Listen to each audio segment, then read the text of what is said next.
ಕಾಂಗ್ರೆಸ್ನಿಂದ ಮತಚೋರಿ ವಿರುದ್ಧದ ಅಭಿಯಾನ ಮುಂದುವರಿತಾ ಇದೆ. ಸಚಿವರಿಗೆ 2 ಲಕ್ಷ ಸಹಿ ಸಂಗ್ರಹದ ಟಾಸ್ಕ್ ಅನ್ನು ಕೊಟ್ಟಿರೋದು ಡಿಸಿಎಂ ಡಿ ಕೆ ಶಿವಕುಮಾರ್ ಅವರು. ಏನೀಗ ಮತಗಳ್ಳತನದ ಆರೋಪವನ್ನು ಒಂದು ಕಡೆ ಕಾಂಗ್ರೆಸ್ ನಾಯಕ ರಾಹುಲ್ ಗಾಂಧಿ ಮಾಡಿದ್ರು. ಮಹದೇವಪುರ ಆಗಲಿ, ಬೇರೆ ಬೇರೆ ಕ್ಷೇತ್ರಗಳ ಬಗ್ಗೆ ಆಗಲಿ, ಬೇರೆ ಬೇರೆ ರಾಜ್ಯಗಳ ವಿಚಾರಕ್ಕೆ ಸಂಬಂಧಪಟ್ಟಂತೆ ಆಗಲಿ, ಏನು ಅಭಿಯಾನವನ್ನು ಒಂದು ಕಡೆ ರಾಹುಲ್ ಗಾಂಧಿ ಶುರು ಮಾಡ್ಕೊಂಡಿದ್ರು.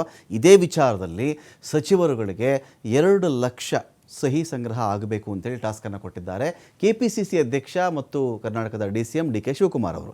ಪ್ರತಿ ಜಿಲ್ಲೆಯಿಂದ ಕನಿಷ್ಠ 2 ಲಕ್ಷ ಸಹಿ ಸಂಗ್ರಹ ಆಗಬೇಕು ಅಂತ ಸೂಚನೆ ಹೋಗಿದೆ. ಅಕ್ಟೋಬರ್ 24ರ ಒಳಗಡೆ ಈ ರೀತಿ ಸಹಿ ಸಂಗ್ರಹ ಮಾಡಿದಂಥ ಲಿಸ್ಟ್ ಕೆಪಿಸಿಸಿಗೆ ಬರಬೇಕು ಅಂತ ಸೂಚನೆ ಕೊಟ್ಟಿದ್ದಾರೆ. ಎಐಸಿಸಿ ವರಿಷ್ಠರ ಆದೇಶ ಇದೆ. ಅದರ ಆದೇಶದ ಮೇರೆಗೆ ಡಿಸಿಎಂ ಡಿ ಕೆ ಶಿವಕುಮಾರ್ ಈ ಟಾಸ್ಕನ್ನು ಕೊಟ್ಟಿರೋದು. ವೋಟ್ ಚೋರ್ ಗದ್ದಿ ಚೋಡ್, ವೋಟ್ ಚೋರ್ ಗದ್ದಿ ಚೋಡ್ ಈ ಅಭಿಯಾನದ ಮೂಲಕವಾಗಿ ಸಹಿ ಸಂಗ್ರಹ ಆಗಬೇಕು. ಸಚಿವರು ವೈಯಕ್ತಿಕವಾಗಿ 2 ಲಕ್ಷ ಸೈನ್ ಕಲೆಕ್ಟ್ ಮಾಡಿಕೊಳ್ಬೇಕು ಅಂತೇಳಿ ತಾಕೀತು ಮಾಡಲಾಗಿದೆ. ಈಗಾಗಲೇ ಕೆಲವು ಸಚಿವರಿಂದ ಸಹಿ ಸಂಗ್ರಹ ಅಭಿಯಾನ ಶುರುವಾಗ್ಬಿಟ್ಟಿದೆ. ಸರ್ವಜ್ಞ ನಗರದಲ್ಲಿ ಮೊನ್ನೆ ಸಚಿವ ಕೆ ಜೆ ಜಾರ್ಜ್ ಅವರು ಸಹಿ ಸಂಗ್ರಹವನ್ನು ಮಾಡಿದ್ರು.